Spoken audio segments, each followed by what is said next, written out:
Going. Going. Run, run, run, run, run, run.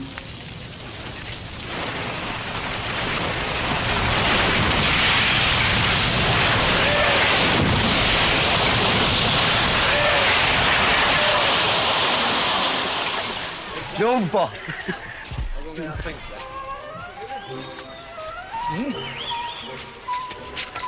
Do you like that?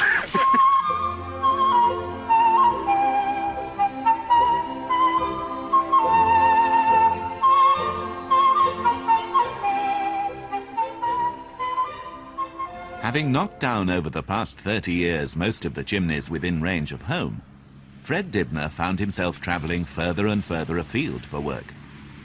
This morning, he was deep in the Yorkshire Dales.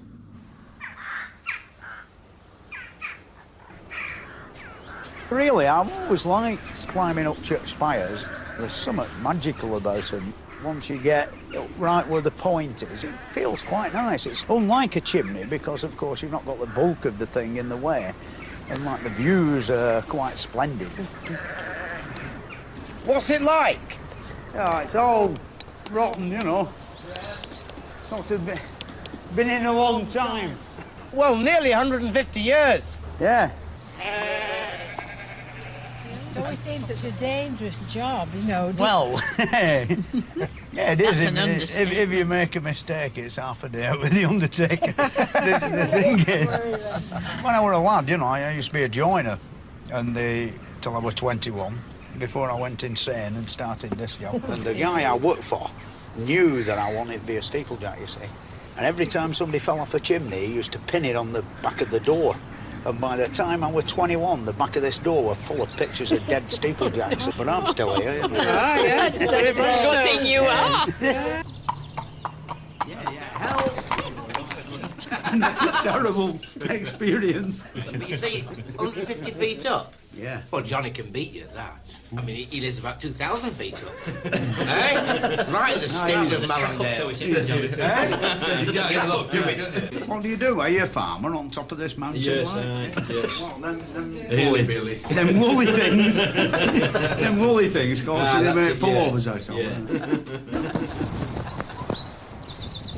Fred, this other church of mine here, if you look up above the clock, you'll see the louvers there. A bit of a mess. They're hanging out, almost falling out, and, you know, 500 years old. What do you reckon? Time for renewal, I Time think. for renewal? Gosh, I think so. Yeah. Fine, what about the cost? I don't know. I wouldn't think you're going to have much change out to 600 or 700 quid. That much? Yeah, yeah. For a few pieces of wood? Yeah, well, it don't look so big from down here when you get up there. Like they're 2 inches thick, and it is oak. Oh, well, I'll let them know. A Taiwanese bloody mahogany front door, it's 100 quid.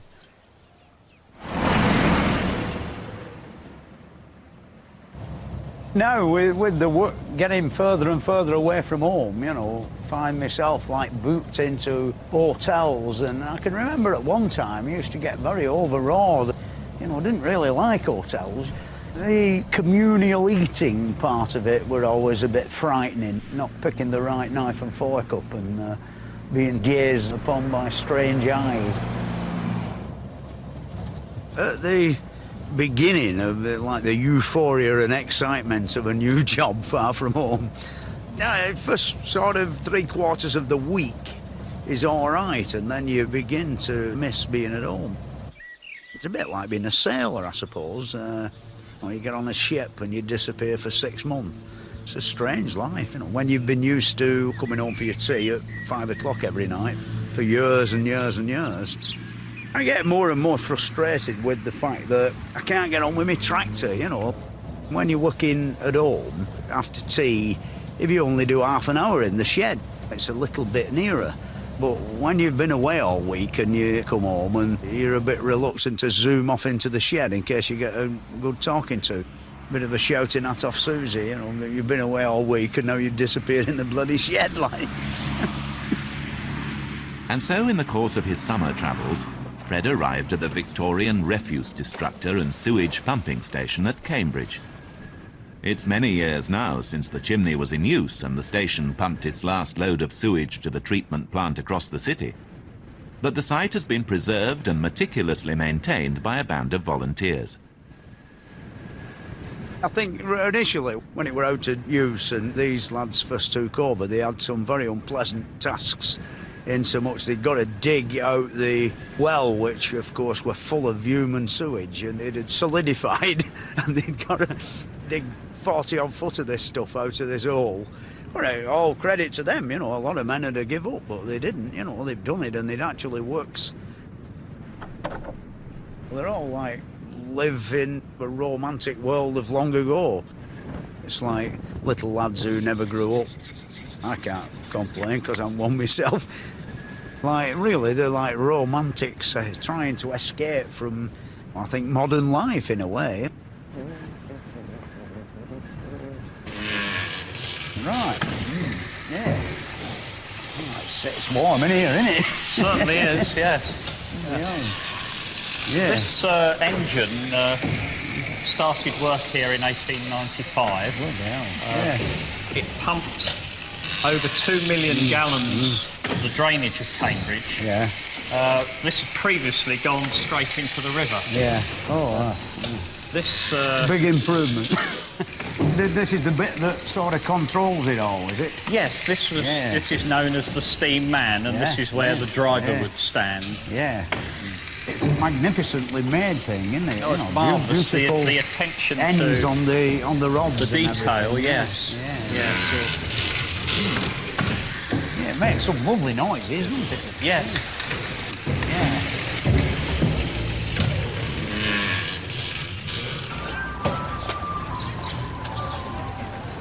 The central features had a lot of time spent on it. That made it to look beautiful again. Must have looked magnificent when it were brand new, when they first uncovered it. Brilliant. Yeah, look at them beautiful chimney stacks. All that carving, magic. Our town hall's got lion's heads on like them. When we mended it, we put some marbles in for eyes, you know. Don't suppose the stone's very hard, though, not like it is in Lancashire. Although it's weathered well, and when you think it's so old, eh? Them balustrades up there look a bit fragile, don't they? A good gust of wind, and it looks as though all had come down, but it must be all right, because they've been there a long time. Toutes les choses qu'on trouve normalement dans des collèges, dans les années 50 du XVIe siècle. Au centre, c'est le porche original d'un collège qui a été là avant, un collège fondé par Édouard III, dont on voit la statue au-dessous de l'horloge. À gauche, le bâtiment couvert.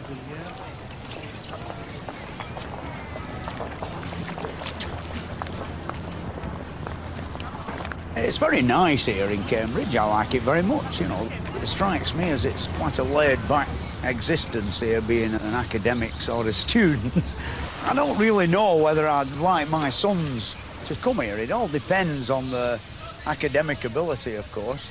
I mean, I know men who have brilliant brains and have thick sons, and I know some like intelligent sons who have thick fathers. You know, there's no weighing it up, is there, really?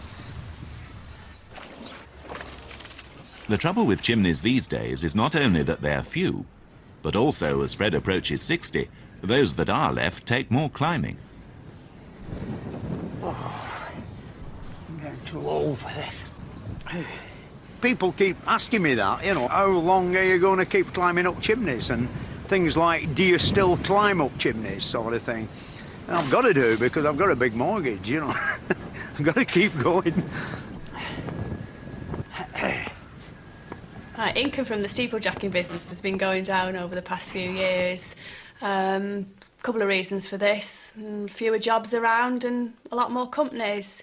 Like sometimes in the winter we've banked maybe £2,000 or £3,000 over the whole winter. Against the odds, Fred landed a big restoration job near home, which, tackled a few weeks at a time, would keep him in work through 1996 and beyond. This chimney is the biggest chimney left in Bolton. And I climbed up it when I was about 17 for a 10-bob bet in the dark. Never got the 10-bob, you know. And it's rather ironic, really, that now, in like the twilight years of my steeplejacking career, 40 odd years later, I've been asked to repair it. You know, it's now a listed building and all, and supposedly has got to stay here forever. When we finished repairing the chimney stack, we've been asked by the Royal Society for the Protection of Budgies to put this water tank, it looks like to me, but they call it a peregrine falcon's nesting box. And we've got to put this up on the southwest side, about 30 feet from the top, you see. Now, peregrine falcons do not like pigeons, you know, they have like one for breakfast, one for dinner, and one for the tea. And the local homing pigeon society is a bit up in arms about it, and they really don't want me to put it up, you know, but me personally, I'm not over keen on pigeons because they put me in bed once for a week with some sort of disease I got off my cat that had been in a load of pigeon droppings.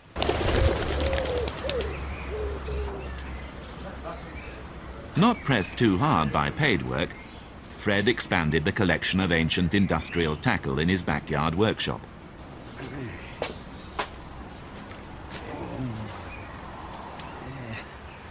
It's always been a lifelong ambition of mine to actually build a wooden pit headgear and have it stuck up in the garden, you know, because quite near here there were quite a lot of collieries in the olden days, but of course they've all gone now, you know.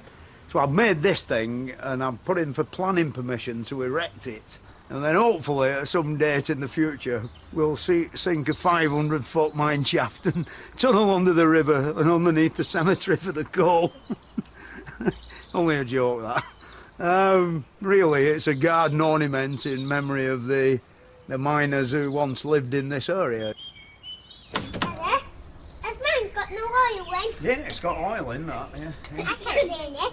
Yeah, well, pump the pump at the back and it'll come out. The centre of attention in the yard was still the old steamroller, done up years ago as an expensive hobby, but now an essential prop in Fred's public appearances.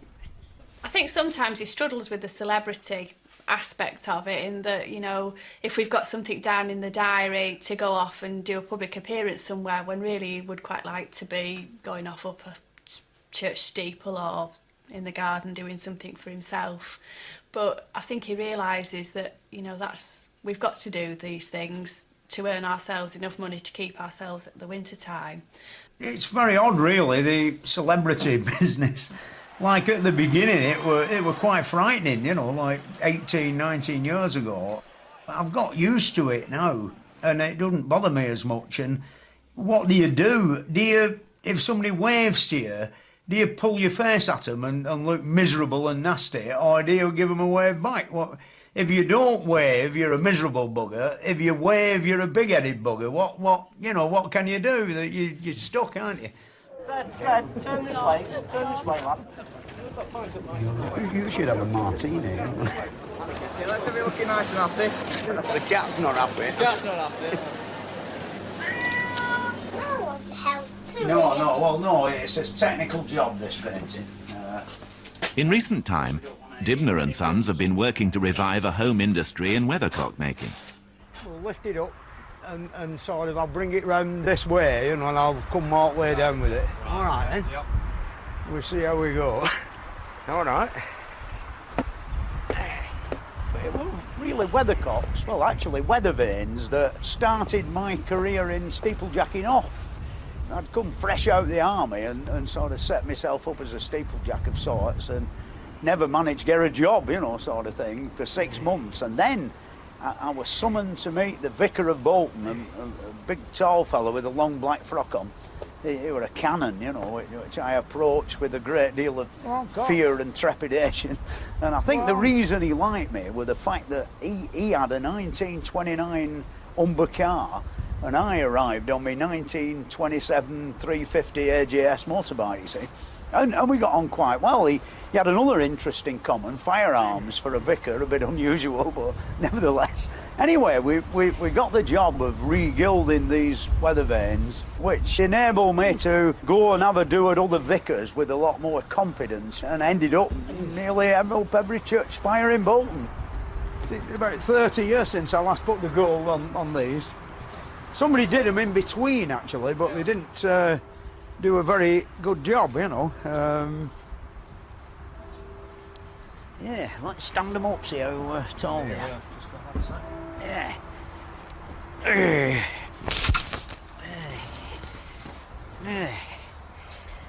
Yeah, all right, yeah. See? Yeah.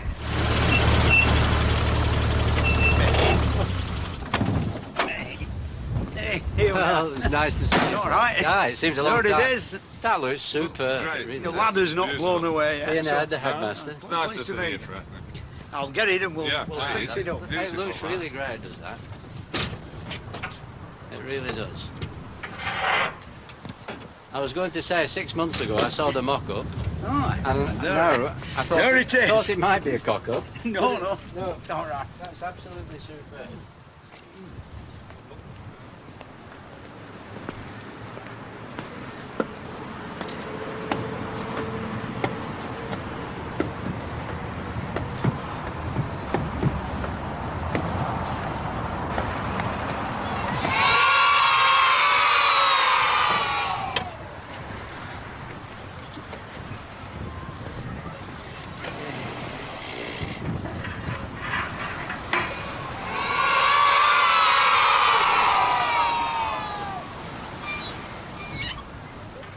This really is the latest masterpiece in weathercock manufacturing.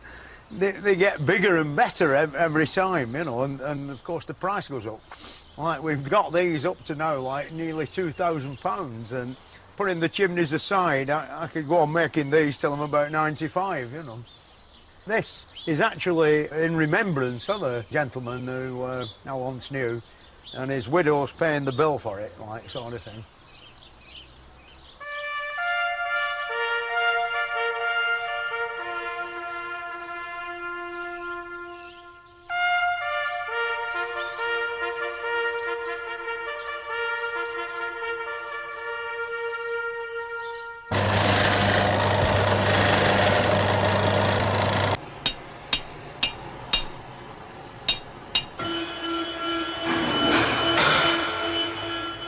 Fred's most promising line of late has been the restoration of other people's steam engines.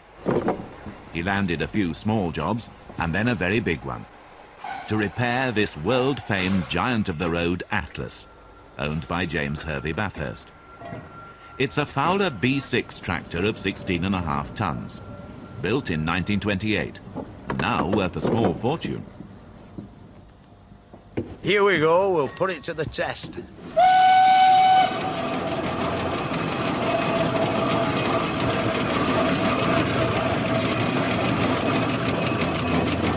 I'll have a look at the bearings and see if they're getting warm.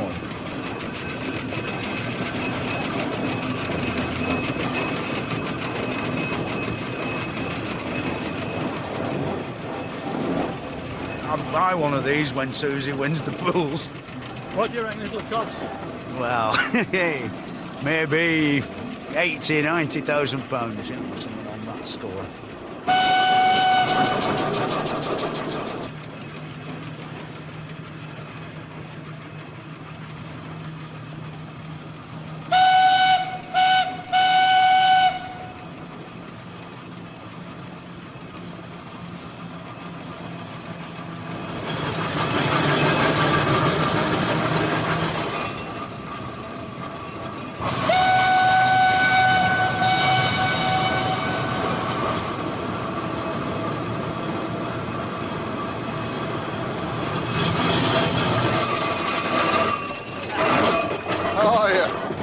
Castle. Check the house. I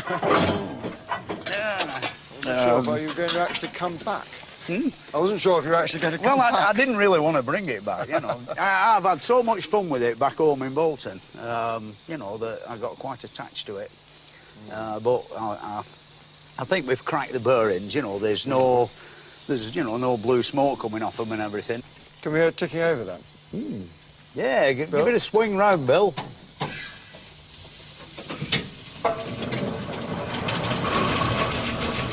Sounds fantastic. Thank you very much. I'm quite happy with it myself. Come and have a drink. We'll play with it later. Yeah. People used to walk away from its side saying, lovely engine, pity about the knocks. Yeah, this is some room, isn't it? Yeah. Yeah, but a bit of an headache for your decorator. And the cleaner, yeah. Yeah. 55 foot high. It takes 10 hours to heat it. Yeah. 10 degrees Fahrenheit. Two fireplaces, one on each side, eh? Yeah. How much did it all cost when they built it, this place? Well, it's difficult to know. Today's prices, but nearly £600,000, I think, then. To sell quite a lot of land to build it. Yeah, it's like still a lot of money in them days, eh? Huge amount. Yeah. And of course, I think we'd rather wish they hadn't spent it sometimes. Yeah, maybe it were like half the size, you mean, like easier to maintain. Handier to maintain. Yeah. These are interesting. These are cast iron inserts. Yeah, and with the oak in the middle, like. Yeah. There's a lot of cast iron in the house. It's one of the first houses built with cast iron beams in it. Yeah. There's a shortage of oak at the time, actually, because they were apparently making ships for the Napoleonic War. So cast iron was all popular. Oh, some beautiful slabs of stone, isn't they? Big. I know. How do they lift them up? Well, my word. Yeah, it's a long way up, isn't it? Certainly is. There's a bit that I repaired. Yeah. What, yourself, like? Yeah. Well, it's not a big job. You put the slates on. Magic. There you are, that's the view. Yeah, and that's all your lake, is it? It's all our lake, and on a misty day, what we own is as far as you can see. And the monument up there was put up by the builder of the house when his son was killed in the Peninsular War. It's one of mine. However, did you become interested in iron monsters? Well, I think it was in the blood, partly, because my grandfather was in the Grenadier Guards on the way to Omdurman, and the train broke down on the way in Egypt, and he got up on the footplate and got the fire going again. I think the Egyptians knew what they were heading for. So he got mentioned in the regimental history for that. And then he drove a shunter in Southampton docks in the Great Strike, and my father was always pretty interested. Yeah. That means it's definitely in your blood, isn't it? Yeah. Without a doubt whatsoever. Then we bought a traction engine in Ireland, which was... We used that for thrashing for a bit. And then I bought a Foden steam lorry, which was derelict, and spent a lot of time doing that. That was really good fun. Wasn't married then, of course. No. My mother was very keen that I should get married. She thought it was time.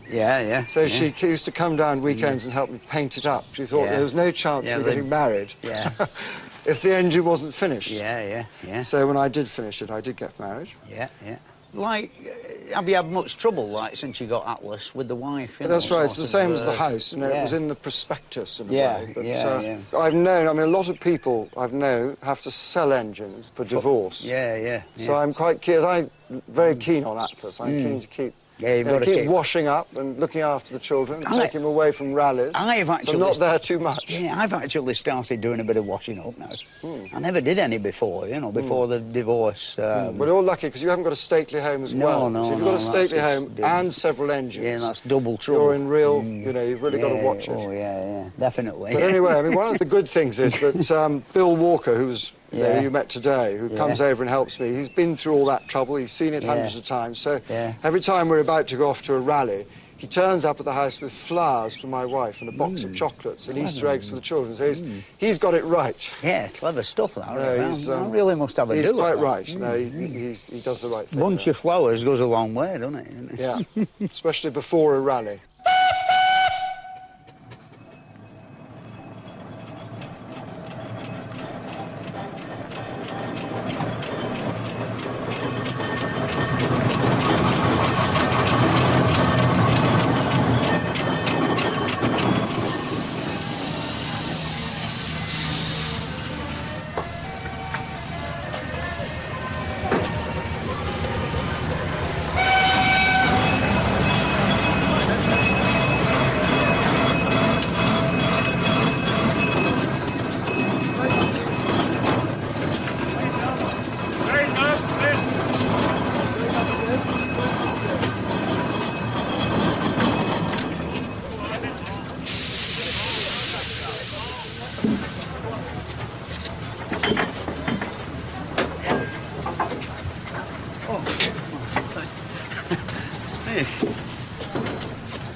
Do you think it runs any better? Certainly does. It's a hell of a lot quieter Yeah. Apart from the gears. Yeah, that's a shame about that. That's another job. But there was no knocks. Yeah. Nothing ran hot. Yeah. And I think we got here in record time. We did get here in record time compared with 3 years ago, didn't we? Yeah. We ended up at 11:30 on that bridge over there. You know. We also didn't stop at a pub this time, right? No, we didn't stop at any pubs, did we? We brought our own. No.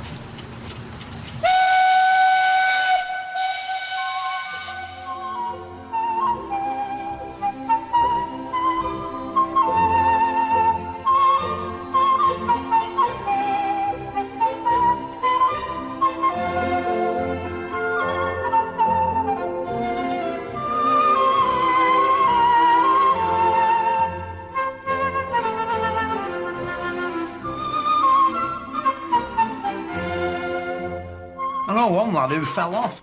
He fell about 60 feet and landed on a load of planks across a valley on the top of a building, you know, in between two roofs, like. And of course, really, the plank saved his life, you know. I mean, must have broke his fall, even though it rearranged his bone structure. The thing is that I found out about this because I rang him one evening to invite him to a chimney felling operation.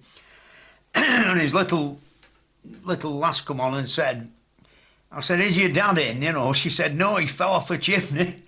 and you shouldn't laugh, really. And then Mum come on and said, oh, he's in Tameside Hospital. You can go and see him if you want. And me and Sue went round having, and he were all thrust up like you see in these healing studio comedies, you know, all wires and strings. And he said, I'm all right till I laugh, and then it feels like somebody's hit me in the chest with a sledgehammer.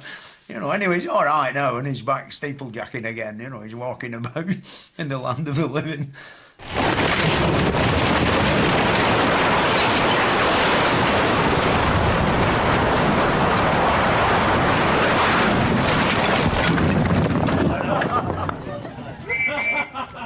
He went to art school. He was about 17, you'd think he'd work in office, not doing what he does now.